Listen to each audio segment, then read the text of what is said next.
수도원이 성황하던 시대에 안토니오라는 사람이 수도원에 들어갔습니다. 그리고 오랜 세월 수도했습니다. 그리스도의 돌을 깨치려고 그 돌을 닦았습니다. 그리고 어느 때가 되어서 이만하면 부족함이 없겠다라고 여겨져서 수도원을 나올 준비를 하고 있었습니다.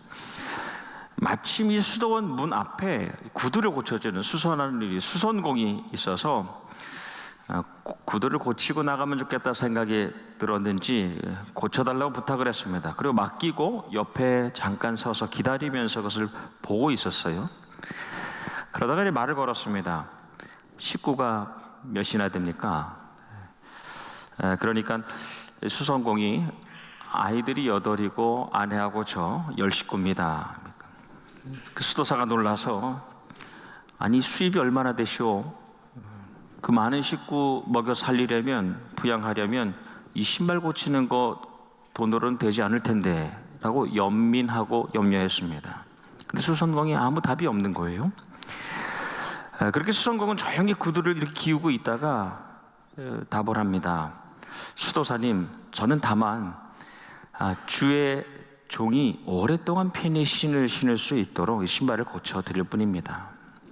제가 이것에 최선을 다하면 나머지는 하나님이 책임져 주시겠죠. 합니다. 그 말을 듣고 이 수도사가 내가 아직 수도가 수혈이 덜 됐구나 하고 수도원으로 다시 돌아갔다는 말입니다. 수도사보다 수선공이 더 하나님 중심의 마음을 가지고 살았던 겁니다. 여러분, 세상 사람과 하나님의 사람은 이 감동의 지점이 다르죠. 그 마음이 울리는 그 포인트가 서로 다릅니다. 세상의 사람들은 성공 이야기, 성공담에 마음이 끌립니다. 하나님의 사람들은 헌신 이야기, 헌신의 이야기, 헌신담에 마음이 동합니다. 마음이 움직여요. 수도자라고 해도 나 먹고 사는 것, 내 가족 부양하는 그 문제에 더 열의를 가지는 사람들이 있고요. 수성공이라고 해도 하나님의 나라, 그분이 내게 맡겨주신 그 사명과 소임에 늘 생각을 두는 유념하는 사람들이 있습니다. 여러분, 생계를 무시하고 대책 없이 살라는 뜻이 아니지요. 때론 그것이라도 우선 포기하며 살 수 있는 그 헌신을 갖추려는 그런 교훈입니다.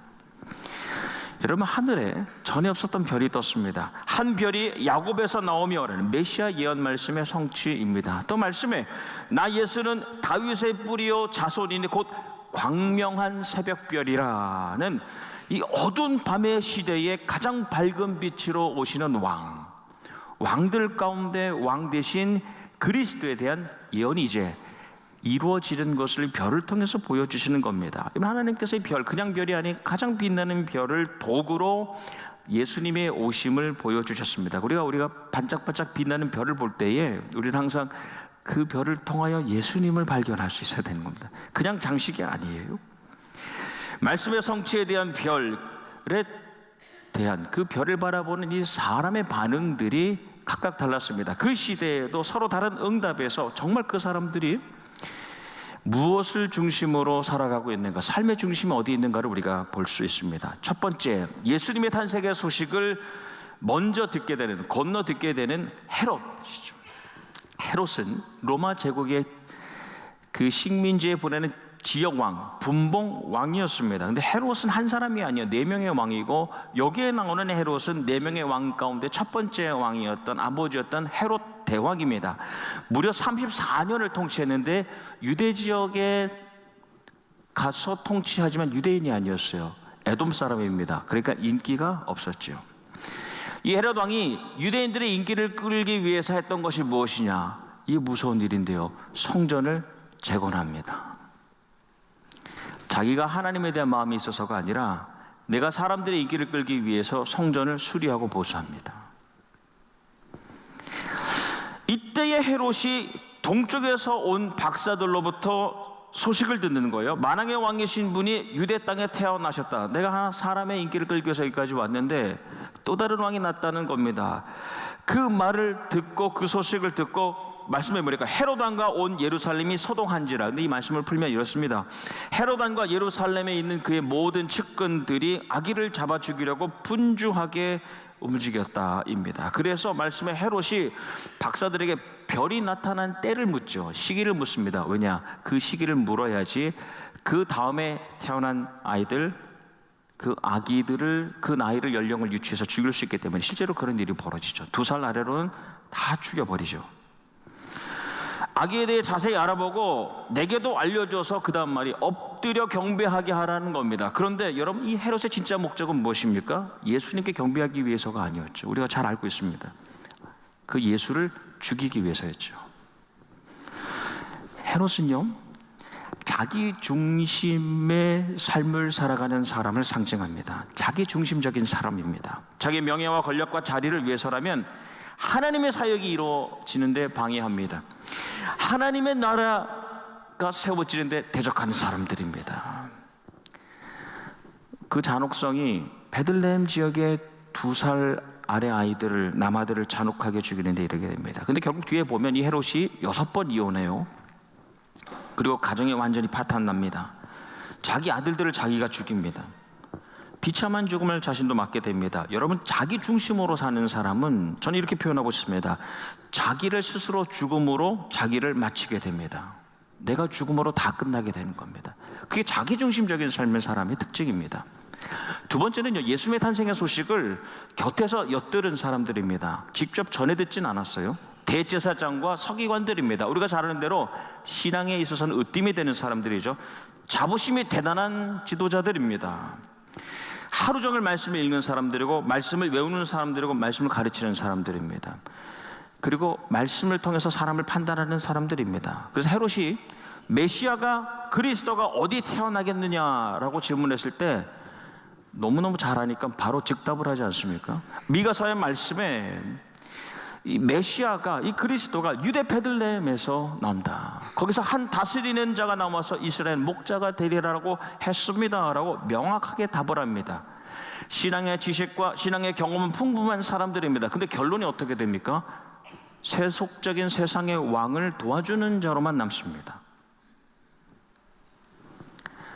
헤롯이 아기 예수를 찾는데 도와주는 사람으로만 남는 거예요. 만약에 그때 대제사장과 서기관들이 예수님의 태어나심을 알고서 말씀에 기록되어 있는 것이 이제 이루어지는구나 라고 생각하고 베들레헴으로 향해 달려갔다면 그들이 가장 먼저 예수님을 경배했을 겁니다. 만약 그렇게 했다면 그 후로도 계속해서 하나님의 나라를 위해서 사역자들로 쓰임 받았을 겁니다. 칭찬을 받았을 겁니다, 하나님께로부터. 그런데 그들은 예수에 대해서는 알아요. 예수에 대해서는 알지만 예수를 따라가지는 못하는 사람들입니다. 여러분, 우리가 신앙생활 그렇게 할 수 있지 않습니까? 오랫동안 예수에 대해서는 알지만 정말로 내가 예수를 따라서 먼저 갈 수 있느냐입니다. 그리고 이 서기관들과 대제사장들의 목적이 무엇이냐? 엎드림에 있지 않았어요. 예수 그리스도를 삶의 주인으로 받아들임에 있지 않았습니다. 그들의 목적은 생존에 있었어요.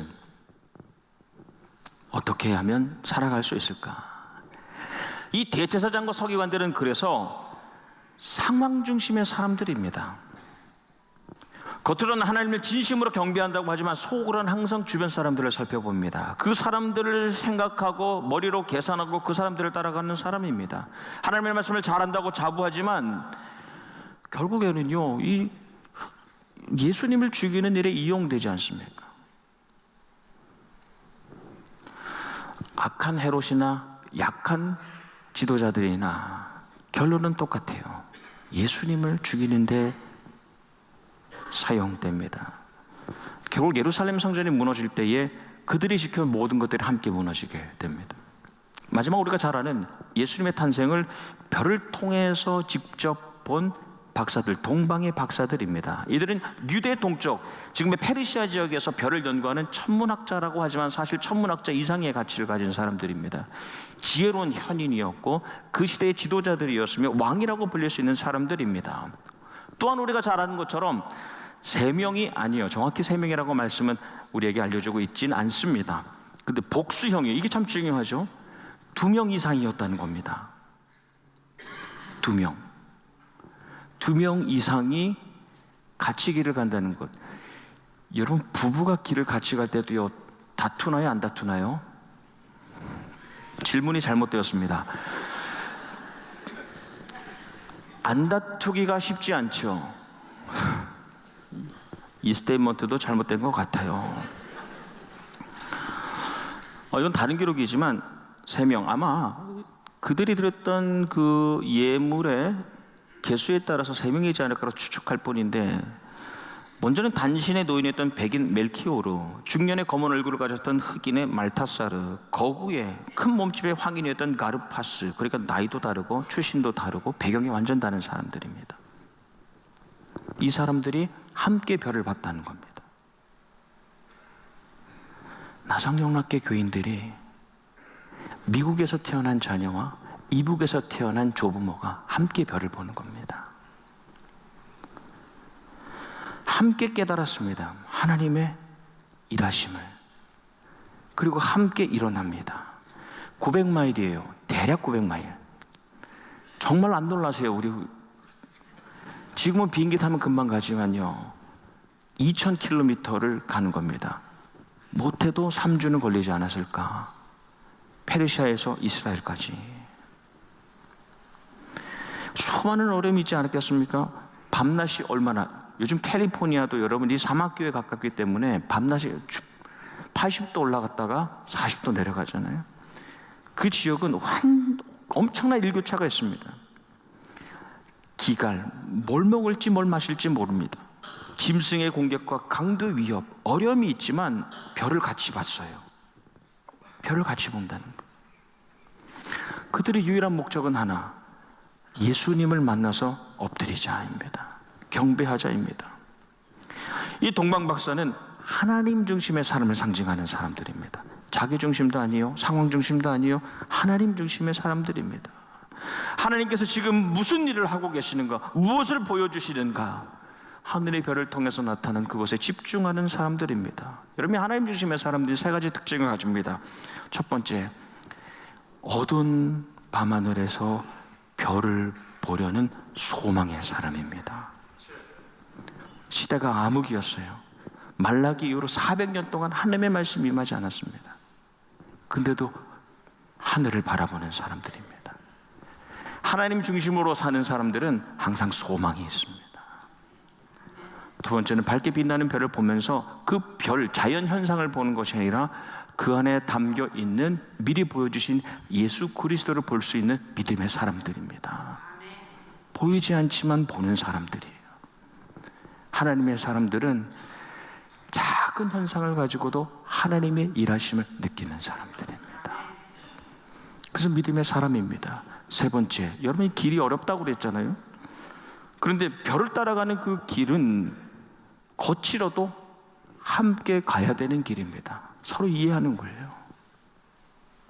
그래서 하나님 중심의 사람들은요, 하나님 안에서 하나됨을 경험할 수 있습니다. 네.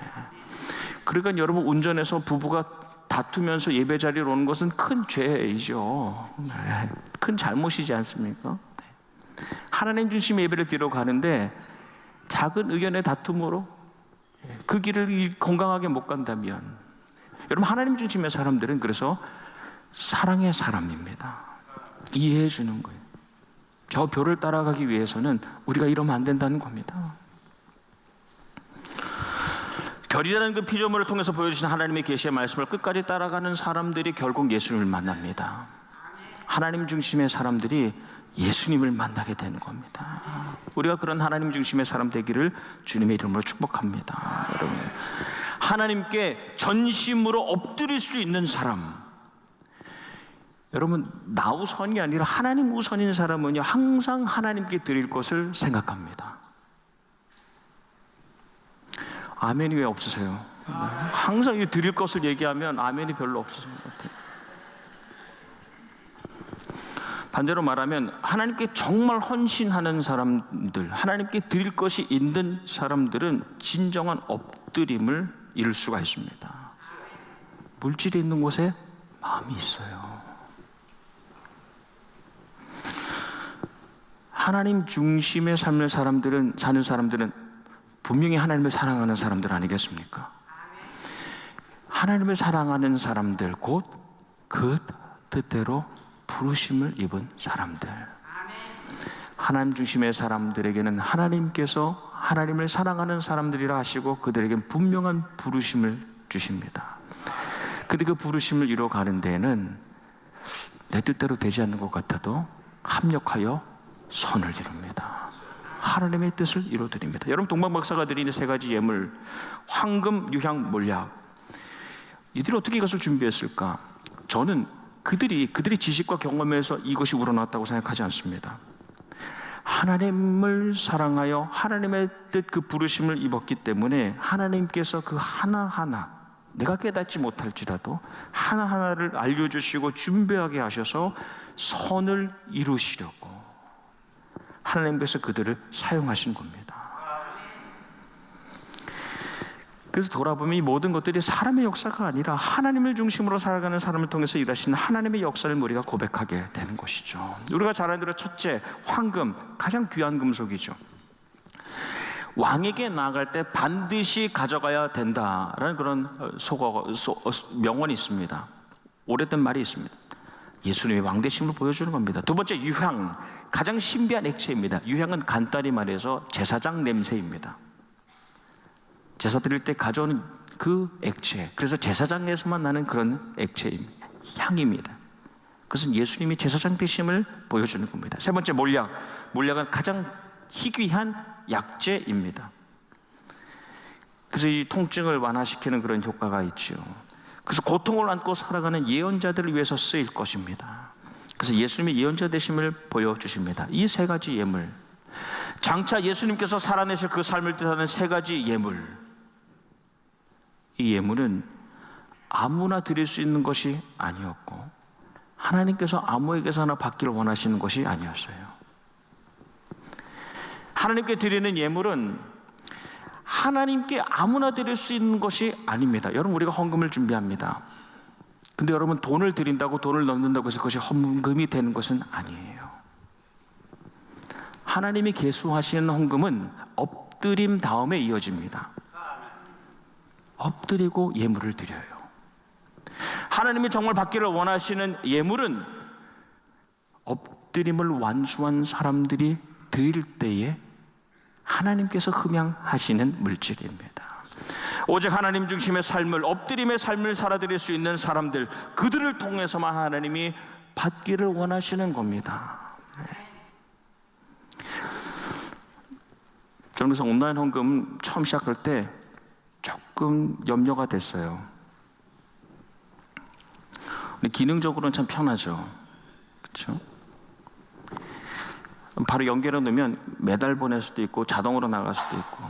근데 헌금의 진정한 의미, 그 예물 드림의 의미가 퇴색되지 않을까. 그래서 우리가 엎드림에 이어지는 전적인 그 삶을 순복하면서 이어지는 드림입니다. 엎드림 다음에 드림이 있습니다. 그 예물을 받고 싶으셨던 거예요. 그런데 여러분, 그 순간에 엎드림이라는 것은 그 잠깐의 그 시간으로 이루어지는 것이 아니죠. 900마일을 걸었다니까요. 900마일. 그 다음에 이어지는 것이 엎드림입니다. 그 다음에 드리는 거예요. 여러분, 하나님께서 다윗 왕국을 세우셨습니다. 하나님께서 친히 세우기를 원하셨어요. 왜냐? 이 왕국은, 이 나라는 사람의 말, 왕의 말이 아닌 하나님의 말씀이 다스리는, 통치하는 나라임을 보여주고 싶으셨습니다. 그래서 다윗을 택하시고 다윗과 약속하신 겁니다. 그 왕, 그리고 이어지는 왕들과 그 나라를 통해서 영원한 왕 되신 예수님께서 그분의 말씀이 통치하는 나라를 미리 보여주시려고 다윗 왕국을 세우신 겁니다. 그 다음에 우리가 열왕이 이어지는 겁니다. 다윗에 이어지는 많은 왕들 가운데 진짜 왕 중에 왕 되신 예수 그리스도, 다윗과 예수 그리스도 사이에 나오는 왕이 오늘 우리가 나누는 말씀, 그리고 한 주 동안 이어지는 열왕기하 말씀에 나오는 요시야라는 왕입니다. 말씀을 평가해 보면 요시야는 여호와 보시기에 정직히 행하여 그 조상 다윗의 모든 길로 행하였다. 이것은 최상급 극찬이라고 제가 일전에 나눈 기억이 있습니다. 다윗의 길로 행하였다는 것은 왕에 대한 평가 중에 최고입니다. 이 칭찬을 받은 사람은 히스기야 왕, 요시야 왕. 그리고 아사왕 정도입니다. 그 많은 왕들 가운데. 그는 시대에 암흑게 8살의 왕이 됐어요. 그리고 18살에 성전을 새롭게 수리보수합니다. 자기 인기를 위해서 한 것이 아니에요. 성전을 고치는 것도 하나님 중심으로 했습니다. 근데 말씀, 율법책을 발견하게 되지요. 그러면서 뭘 하냐? 나라 곳곳에, 집안 곳곳에 있는 우상들을 다 끄집어냅니다. 그리고 그것을 태우거나 가루냅니다. 분쇄합니다.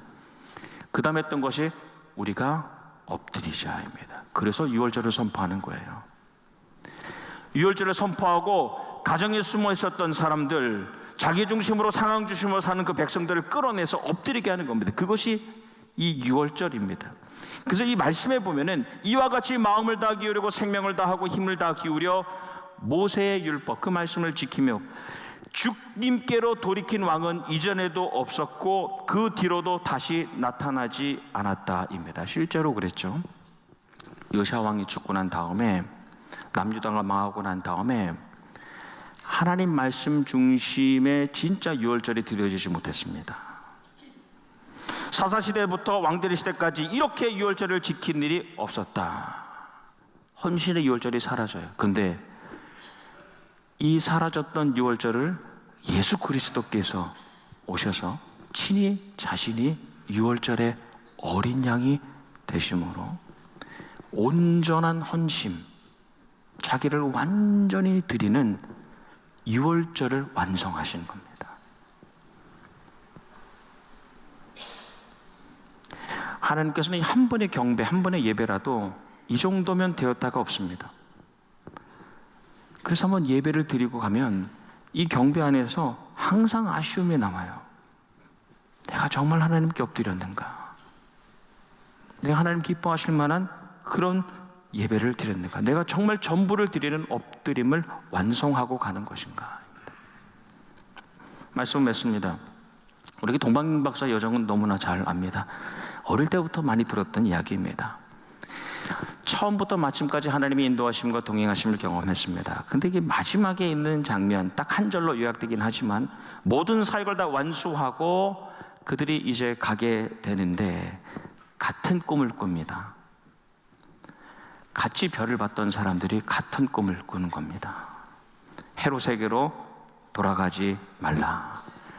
근데 여러분, 이게 마지막 시험과 유혹 아닙니까?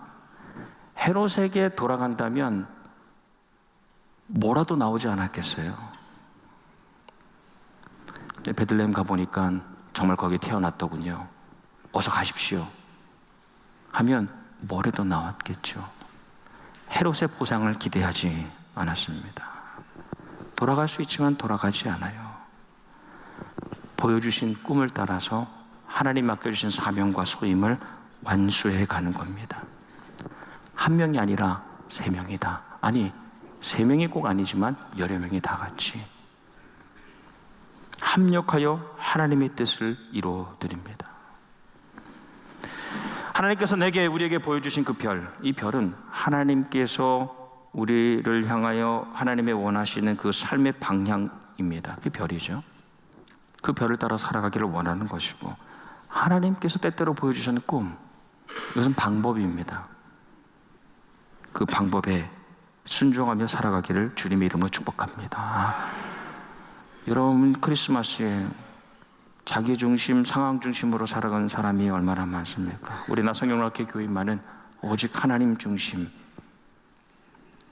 엎드림을 위하여 나아가는 그 길을 계속하여 걸어가기를 주님의 이름으로 축복합니다. 많은 가족들이 모입니다. 그들에게 별을 보여주실 수 있기를 바랍니다. 예수 그리스도의 나심을 알려주고 베들레헴에서 함께 엎드리는 나성경락의 온 가족이 되시기를 주님의 이름으로 축원합니다. 아멘. 기도하겠습니다. 기쁨의 성탄절, 아기 예수님 태어나심을 이제 며칠 앞두고 우리가 전심으로 엎드렸습니다. 마음의 무릎을 꿇고 예배하는 모든 예배자들, 황금과 유향과 몰약을 드리는 아름다운 삶, 때마다 시마다 별을 보여주시고 또 꿈을 보여주시고 항상 자기와 상황 중심이 아닌 하나님 중심의 삶을 살아드리는 하나님을 사랑하는 사람들 되게 하여 주시옵소서. 한 해를 마무리합니다. 연약하고 때론 악하여서 하나님께 영광 돌리지 못했던 지난 시간을 회개하고 하나님 중심의 아름답고 복된 삶을 사는 남은 몇 주 되게 하여 주시옵소서. 예수님 이름 받들어 기도합나이다. 아멘.